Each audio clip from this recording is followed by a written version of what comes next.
immediately I am hooked. Only because of he's just freaking amazing. He's a scene stealer, coming in, stealing all of the thunder in the room and leaving like chow.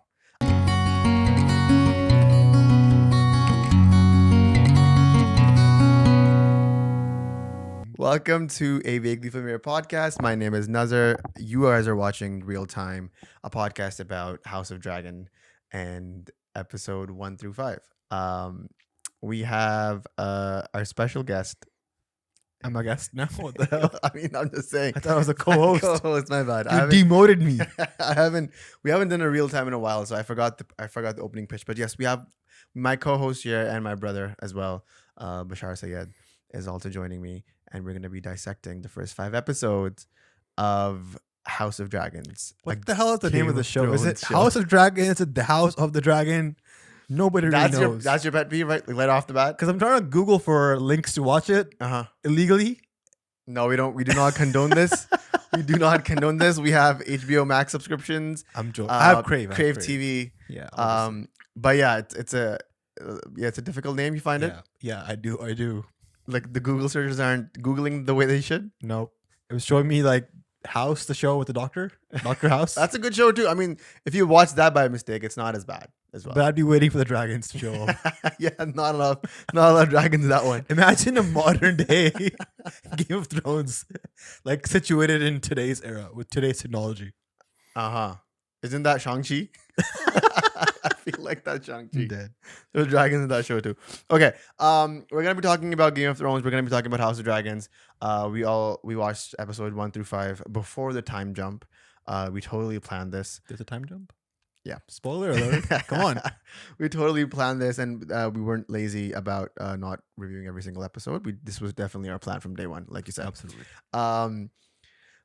Before we get into House of Dragons, it's gonna be very hard for us to talk about this show without comparing it to its predecessor. Like, that is the problem with prequels. You get the Lord of the Rings show, which we might talk about on the show if you ever get down to watching it. It is always going to be compared to the Peter Jackson movies.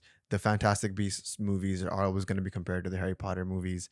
And obviously Game of Thrones, the phenomenon that it was 3 years ago, which is hard to believe now. Like, it's totally out of the amount of times I heard I drink wine and I know things, or you know nothing, Jon Snow, or the what is it? The winter is coming, or King of the North. Nothing. Nobody uses these phrases anymore. It vanished. It's almost as if with the Thanos snap, all our memories of Game of Thrones kind of erased as well. Which is tough because I would argue the first 5 seasons of that show. 6.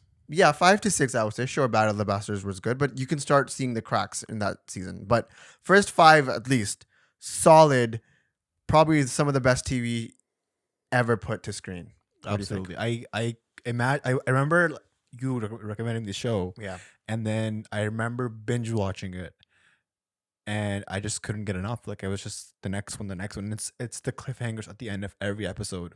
Yeah. Where you had to keep watching for the next one. What was your favorite part of the first Game of Thrones? Seasons 1 to 5 or 6? Just the whole arc of Jon Snow. Mm-hmm. The redemption of the Starks. Mm-hmm.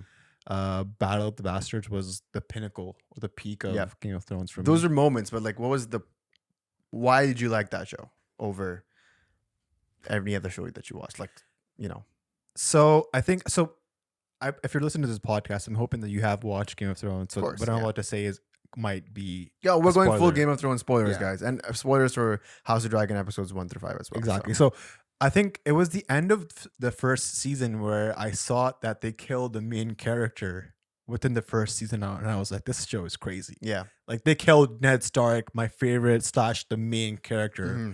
And ever since that happened, I'm like, okay, you cannot trust the show anymore. Yeah. You cannot get too attached to two main characters. And then that was later on proved again when the Red Wedding happened. Yeah. And ever since that, it was just a matter of uncertainty, unpredictability, and it's the way that show kind of like melded the characters together. At one point, I don't think anyone ever hated Tyrion, right? But I'm saying, like, at one point you hate Jamie, but then you love him, but then you hate him again. Like the seesaw of the change of fates of characters, and then the change of fates that you have towards them.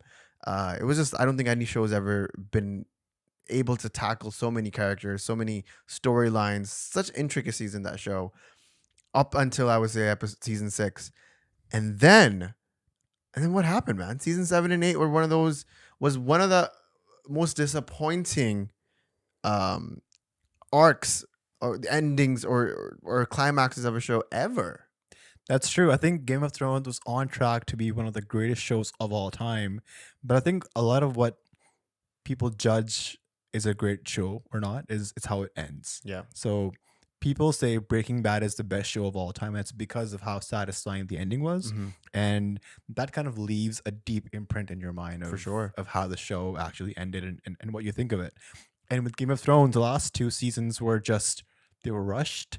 It looked like they were just trying to get it over with. Yeah. Which doesn't make sense to me because they were making so much money from that show, from properties, from books being sold, from people tuning into HBO Max and Crave TV and all of that. So much money was being made, and the wise asses of HBO were like, you know what? We're gonna reduce the seasons.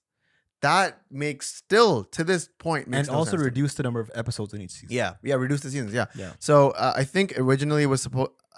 Correct me if I'm wrong, guys, but I think originally it was supposed to be a 10-season arc, and they wanted to finish it at 8 seasons, which is fine. You could still do that, but everything that we know about seasons 7 and 8, imagine if that was flushed into 3 more seasons. So you get 7, 8, 9, and you get full 10 episodes of each.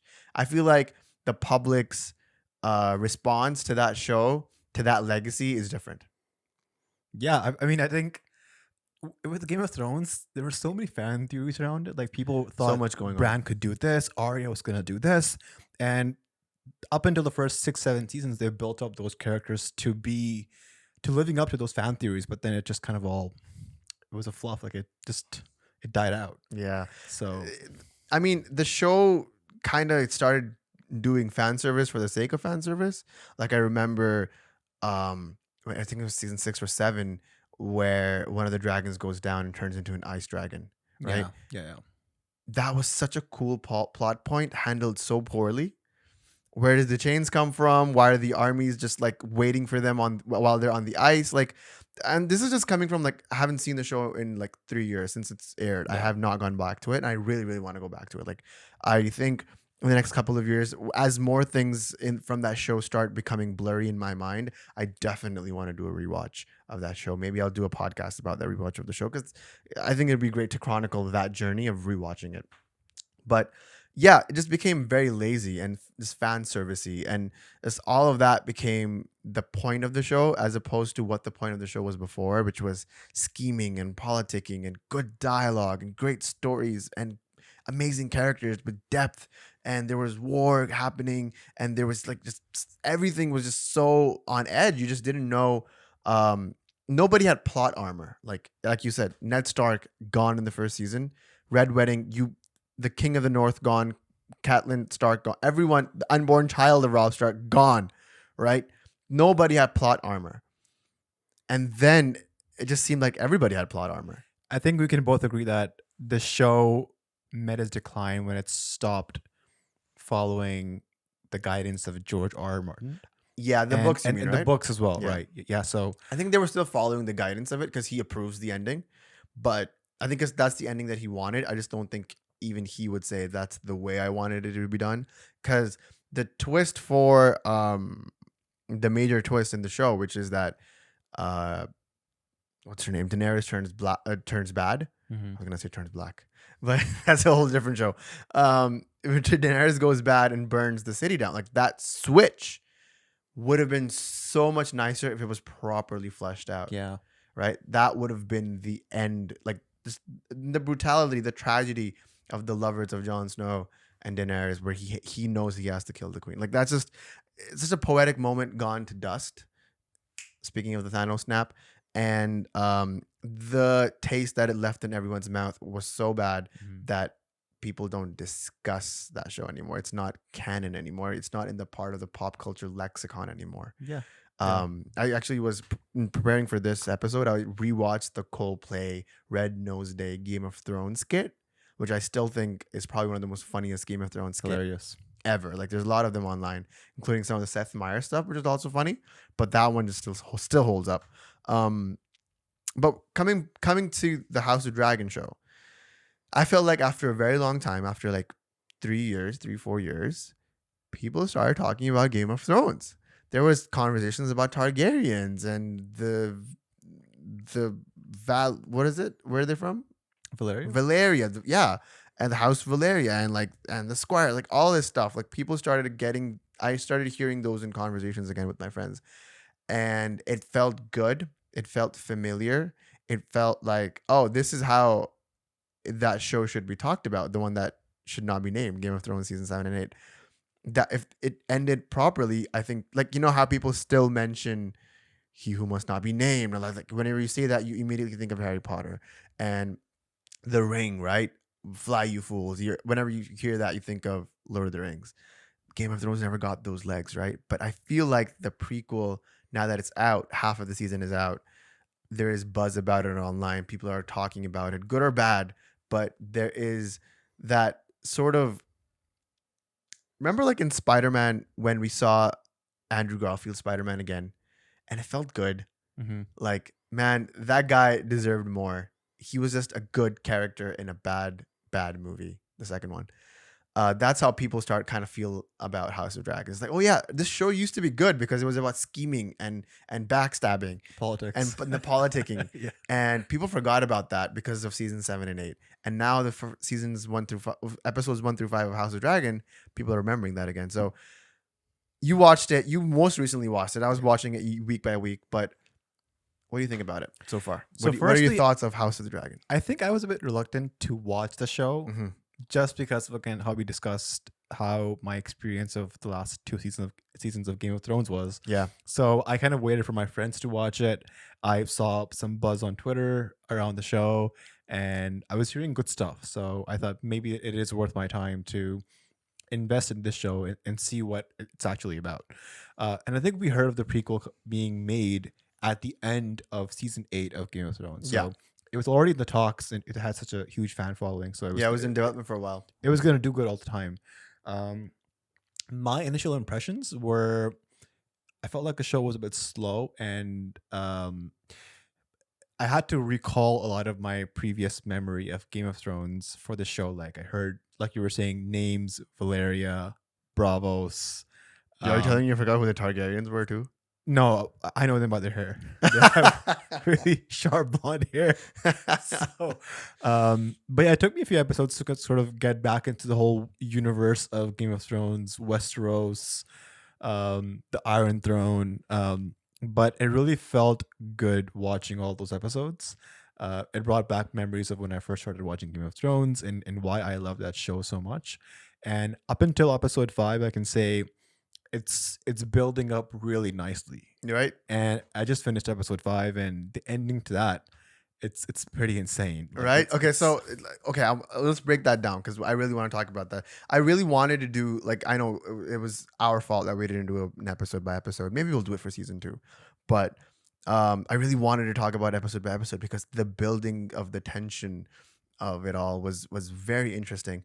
I had similar thoughts with you. I thought because it's really weird being a fantasy fan right now. Because you have Lord of the Rings on Amazon, right? Which is the most expensive show ever made, $250 million on that show. And if you watch that show, it looks pristine, right?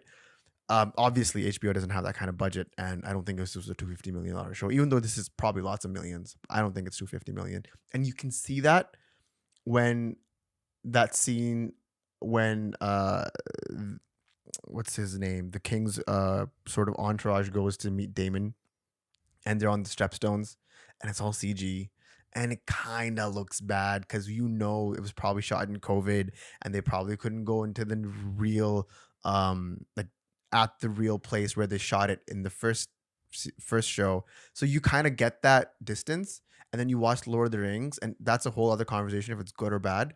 But the way that production design is set up, it looks so real. It's so good. Like you're just like Numenor in that show just looks insane. I know you don't know what I'm talking about, but people who watch that show are like, "Well, you're exactly right. Like that looks beautiful." Um, but immediately as I stepped foot into that world of Game of Thrones again, I felt like I was home, man. I felt like I know those corridors, I know those walls, I know the tree with the face with the bleeding eye, I know all The of Red that. Keep. The Red Keep, the King's Landing, I know all of these names. Casterly Rock, the Lannisters, they're scheming, they're pieces of shit. Like I know all of that, right? I'm familiar with all of these things, and I was so happy to like just be like, oh, I felt like that Leonardo DiCaprio meme where he goes like, "Oh yeah, I know what you're talking about there. Yeah. Like I know that guy, I know that name. The Starks are there, the Lannisters are there. Like they're talking about Nath, they're talking about the Narrow Sea. I'm like, oh yeah, I remember all of these things, and it just felt very nice and very familiar to be back in that world. And then I want to come to the characters, which are new, which are brand new. We've never heard of them before. Um, Rhaenyra Targaryen. She's insanely amazing. What great casting, by the way, in this show. Even the young actors and the new ones that we're gonna get, I guess from this week. Great casting, great actors. Did you know that the Hand of the King, Otto Hightower? Do you remember him from? The lizard, right? He's a lizard from Spider-Man. Spider-Man. Like I looked at him for like I think 2 episodes, and I was like, he looks so familiar, man. And I just didn't want to Google him. And then when I did, I was like, bro, I know him. He was in Snowden. He was in freaking Amazing Spider-Man. I just saw him in Far From in No Way Home. Like, oh my god, what great acting, what great makeup to like camouflage that guy. Yep. Great acting. I think that's just one thing. Great casting, great acting. That's something you always associate with HBO shows. Yeah. I also watch Succession, so it's the same thing there. Yo, that's on the list. We should do a Succession pod, man. Right? About yeah. time. About time. About time. Yeah, I need to finish that. What season are you on, Succession? 3. Okay, yeah, it's gonna take me a while, but yeah, Succession pod could be a thing. I would love to do that. Yeah. But yeah, you were saying yeah, about I was just saying like the casting, the acting, the performances, they all live up to the grand shows that HBO produces. Yeah. And yeah, full credit to all the actors in the show. I think from the King, Viserys, to the Hand, to even the child actors, Rhaenyra, Allison Hightower, yeah. Damien, even really, really good. Even Lady, what's the little girl's name that he almost married, and then she grows up. Lena, yeah.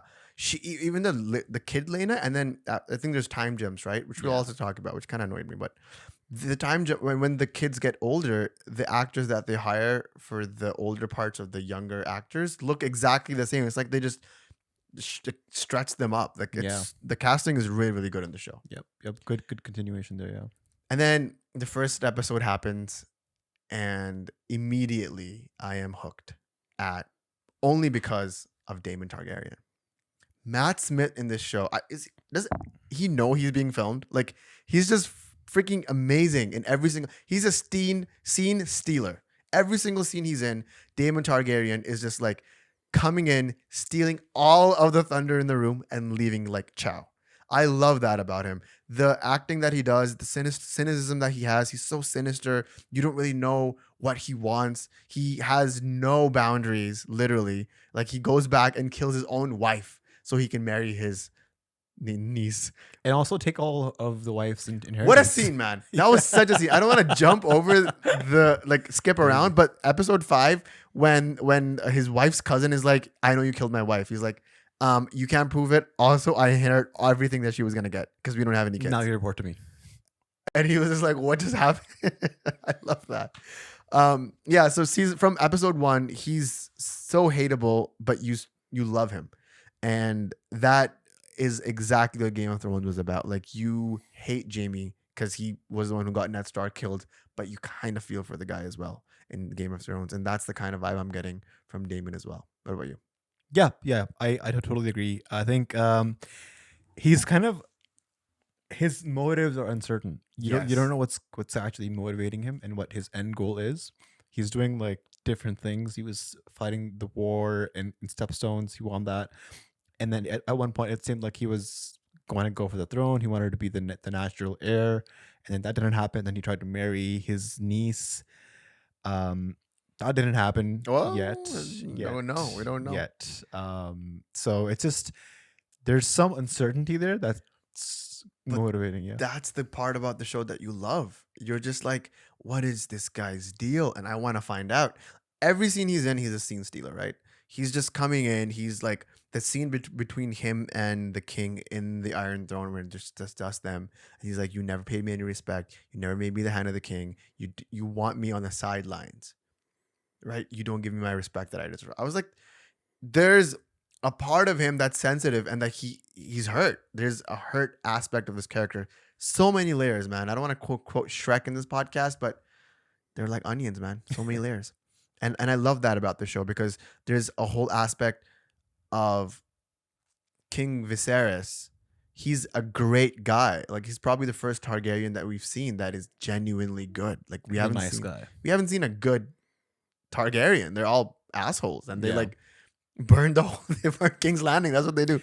I think in episode 5 he was just talking about like when I think he's towards the end of his life and he's talking to the hand and he's like, I don't know what people will remember me by. Good scene. I've never been in a war. I've never fought for anything. So I'm not sure what my legacy will be. And then the hand says that it's peace. You've had peace. And I think people will remember you by that. Yeah. So he's been a calm king, someone who's reluctant to get into fights and start wars. Wars, yeah. So But at the same different. time, there's darkness to him too, because episode 1, Yeah. he pulls the trigger on his wife. Very disturbing scene. Very disturbing scene, Very man. disturbing. Very disturbing scene. And at the same, I didn't want to. I was just cringing through the whole thing in a way that made me like really care for that queen, and then really hate that guy. Like I was like, how could you do that? And then, but he's not. That's the thing. That's the duality of the show, is that he's not a bad guy. He just made a horrible, terrible decision, but he's not a shitty person. He's trying to do the right thing. Like, And at the same time, he's trying to, I don't know if this is a 2022 feminist kind of thing, but he's trying to fight for women's rights. He's trying to make his daughter the next heir. Yeah, even though his sister or was his cousin, who's the rightful heir, couldn't be the heir. Couldn't It's be like, the heir, yeah. he's trying to be progressive. He's trying to bring in some different colored flags in Yeah. King's Landing in the realm. For sure. And like that's a good thing. He's trying to make these changes little by little, but he's gonna always be defined by the mistake that he made in the first episode, because a everything question. starts from there. So this is like, is this 200 years before Game of Thrones? 107 years. So who was the old guy at the wall who Jon Snow used to talk to? Good Aemon? question. It's Aemon? Aemon Targaryen, yeah. Okay. I think either it's one of his sons or one of like Rhaenyra's sons, or like his brother or cousin or something like that. I don't know. Like, not the right guy for And Game of Thrones myths. and who was the Mad King? Was that Aegon? No, the Mad King was Daenerys' dad. It was Okay. not Aegon. His name was something else. I forget. So we're still very far away from. We're a that few hundred period. years away. But speaking of that, and I think episode 1 or 2, when he finally tells Rhaenyra that she is the rightful heir, he gives her a Valyrian steel dagger. And what does he tell her about? He tells her about a prince that will come and save them from the long night, and he will sing the song of ice and fire. Bro, when that scene came, goosebumps. Foreshadowing about like just foreshadowing of the next 100 years of that show, of 100 years of that kingdom, of that world, and what we know what happens after that. It just felt like, oh, I see the through line, I see the connection, and I just felt really nice. What did you think about the decision of keeping the original theme song? Did you want a different theme song, or if you were like, one. if it ain't broke, don't fix it? I wanted a different one. It's a Okay. different show. I should have had a different theme song. Okay. But every time that I hear it, I get pumped. And You're right. It has a lot of nostalgia factor. So Yeah. I get why they kept it. Maybe that's how they want to pull back all the old Mhm. audience in. Because episode 1 didn't have a theme song. It started from the second episode where you got the title track and everything. Yeah, but the score in general of the show so far has been really great. Yeah.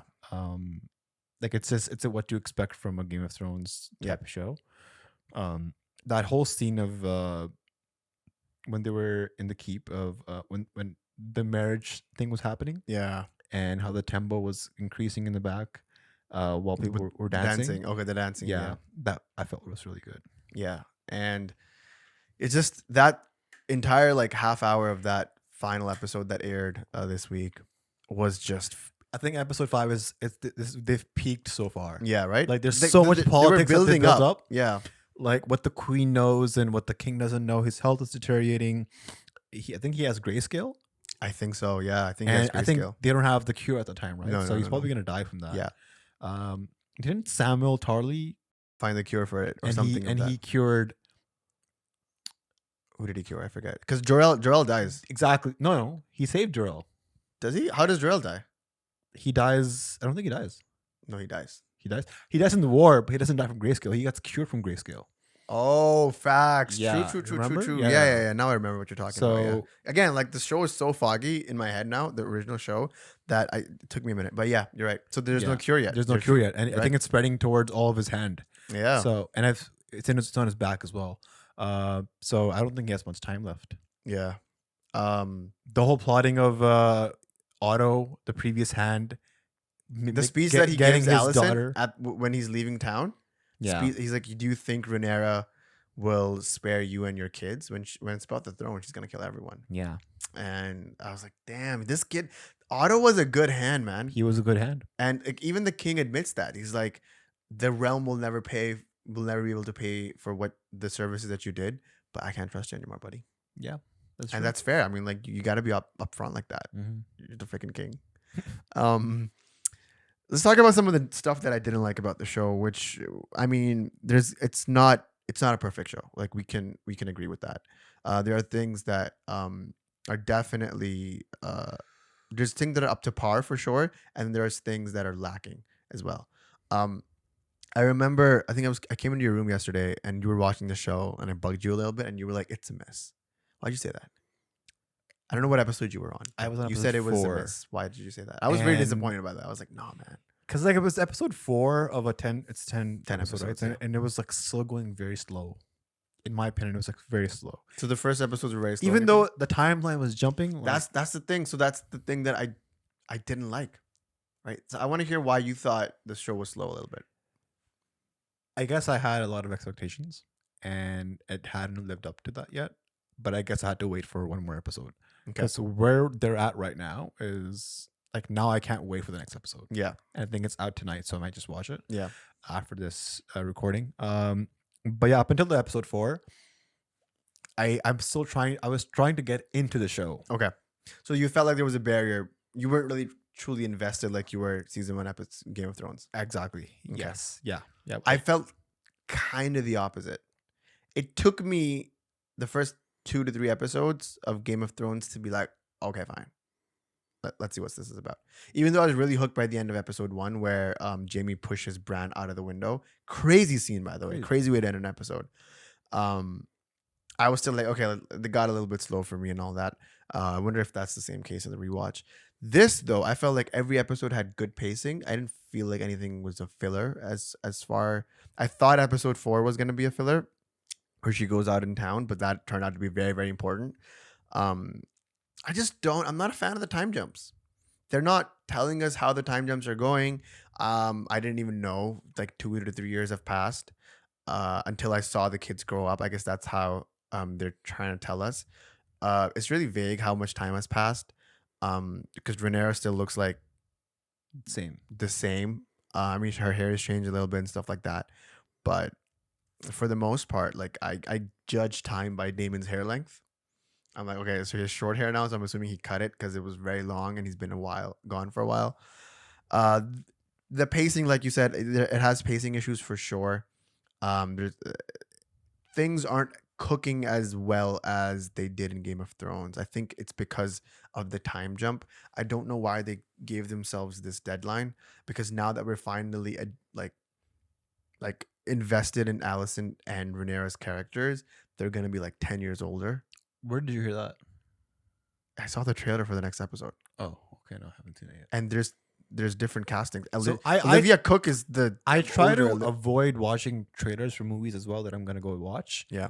Or like any previews, anything else. So you're gonna have a big surprise when you watch the episode tonight. absolutely. When you told me, I was like, "What the hell are you talking about?" Yeah, there's a time jump. So I don't know. Yeah, there's a time jump. It's like different characters, different actors, same characters, different actors. The kids are different. Alicent and Rhaenyra are different characters altogether, and I think everybody else is the same. Oh, okay. It's I think a 10 or 12 year time jump, but so that's I'm gonna see how that plays off because now we're invested in the Kingsguard, we're invested in Rhaenyra, we're invested in the Queen, like all of this, and we like those characters. They're good actors. Um, but like I feel like I wonder how that's gonna play out from the next episodes. Yeah. Yeah, I think there's a reason to support and care for every character now. Like Allison, she was kind of forced into this marriage, but now she has a kid who is technically the rightful heir. She doesn't She has care. a few, by the way. I think she has 2 kids now. She had one, and then she was expecting the second one, Okay. Yeah. True. right? So now she has 2 kids. She doesn't really care about.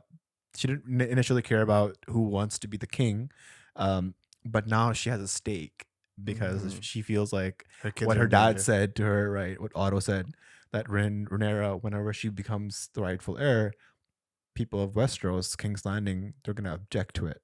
Yeah. I mean, I think. How did you think about Otto Hightower's performance as Hand in the first 3 episodes? Because he was a good hand, but you could clearly see he was scheming. Like, bro, I see that you kind of put your daughter in a position where the king is vulnerable, so you kind of exploited and manipulated him to like marry your daughter, and then it's very obvious that you're trying to put a Hightower on the throne. So like, I get why I can't trust you, but he was right about Rhaenyra. He was right about her shenanigans in town. He was right about Damon. He's a good hand. His loyalties are skewed. Yeah, his interests. He has a conflict of interest. Truly. So I think if HR find out, he would have been fired, and he did get fired. So HR found out, buddy.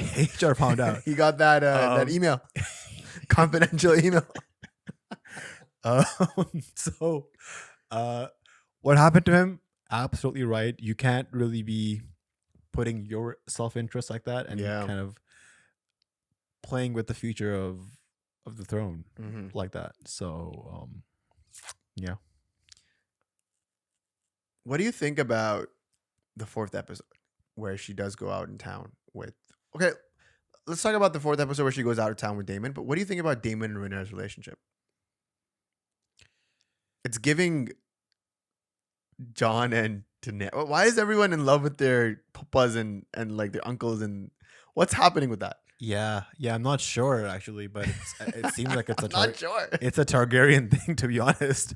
It's a Lannister thing too, buddy. Yeah. It's just I don't know what goes on in George R. R. Martin's head, but again, motives weren't that clear. As Do you think to, Damon actually likes Rhaenyra, or he wants the throne? I think he wants the throne. He doesn't give a shit about Rhaenyra. Why would he Not kill his really. wife if he wanted the throne? I don't know what. I don't even know he was married. I thought he was married to the girl from the thing. That's what he said. So no, he wasn't, right? Like, he claims to be married to her, but he's like, you can't marry 2 people at the same time, right? It's not Islam. Oh, okay. Right? So he was like, this girl, my wife is becoming a pain. I'm just gonna end that whole situation, and he does, and that's why now his door is open. He can marry whoever he wants. It's just like it's just so much scheming going on. Everything is unfolded in that 5th episode. I was like, oh. And what about the King's Guard, man? What's his name, Sir? Kristen. Sir Kristen thinks he. It was like when Johari starts dating like a Defensky girl, Never happening. right? It's just like you live in front of Millennium Mall. You want her to move to Millennium Mall, bro? She has a Creek Club membership. She's not coming for Aladdin Park. This is such deep Karachi lore right now that Yeah. nobody's understanding what that means. But like, it's just he was so gullible to ask Rhaenyra to leave. That was never gonna happen. And then Rhaenyra was an asshole to be like, I'm gonna keep you as my boy toy. Yeah. And he was like, what am I, your whore? I'm like, buddy, I get it. Like, I totally get it. Friends with benefits never works. Your thoughts?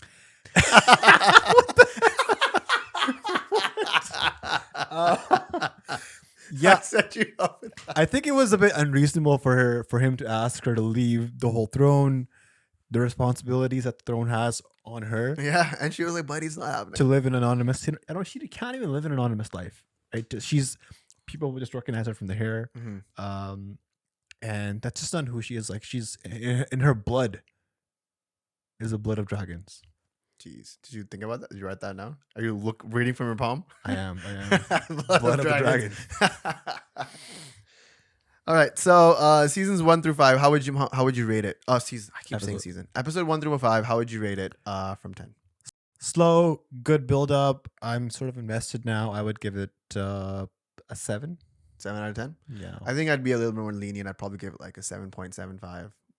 Close to 8. Yeah. Not 8. Not quite 8, but close to 8. Okay. I think it's a good show. The pacing definitely has issues.